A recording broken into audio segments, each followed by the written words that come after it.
Hello' guys welcome to my channel. আজি এটা বিশেষ ভিডিঅ' লৈ আহিছোঁ আপোনালোকলৈ। এই দেখিছেনে, মই অকল জংঘল দেখাই আছোঁ। অকল জংঘল মানে এই জংঘলত ইমানবোৰ কচুৰ গছ আছে।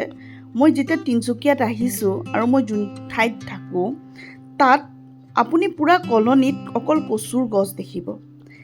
মানুহৰ ঘৰৰ ছাইডত, পাছফালে, আগফালে, যোনফালে চকু নাযায় কিয় আপুনি এনেকুৱা কচুৰ গছ দেখিব।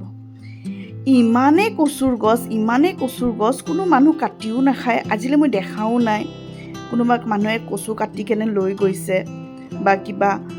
মই বিৰাট বেছি ভাল পাওঁ কচু খাই, কিন্তু মোৰ নিজৰে লাজ লাগে, কেনেকৈ কাটিম। কোনো এটা কটা মানুহ দেখা পোৱা নাই। মন গ'লে বজাৰৰ পৰাই কিনি খাওঁ, কিন্তু এতিয়ালৈকে মই সাহস কৰিব পৰা নাই যে কচু কাটি কেনে ঘৰত বনাই খাম। যোনফালে আপুনি নাচায় কিয় অকল কচুৰে গছ।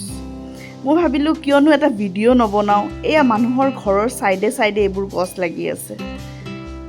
নাজানো কি কাৰণত ইমান কচু লাগিছে। পূৰা কলনীখনত যিমানখিনি, এইটো বহুত ডাঙৰ কলনী হয়, পূৰা কলনীখনত কচুৰে গছ। মই ঘৰৰ পৰা ইছুৰ স্কুললৈকে গৈ আছোঁ, তো ভাবিলোঁ এইটো ভিডিঅ' বনোৱাটো একদম দৰকাৰী দেই, যিহেতু কচু খাই ভাল পোৱা মানুহ বহুত আছে। বাইদেউ, মই কিন্তু এটা বস্তু অলপ কনফিউজনত আছোঁ যে এইবোৰ কচু খাব পাৰি নে নাই। বহুতে কৈছে এইবোৰ কচু বোলে ইমান সোৱাদ লাগে, একো পানী নেপেলালেও হৈ যায়, বইল কৰি কেনে খালে ইমান মিঠা লাগে। তো মই কিন্তু খাই পোৱা নাই, তো মই ক'ব নোৱাৰোঁ এইটো কচু খাবলৈ কেনেকুৱা, কিন্তু দেখিবলৈ বিৰাটে ভাল লাগে। কচু লাভাৰ যোনবোৰ হয় সিহঁত এইবোৰ দেখিছেনে, মানুহৰ ঘৰৰ প্লট এইবিলাক খালী প্লট, সেই প্লটত অকল কচুৰ গছ।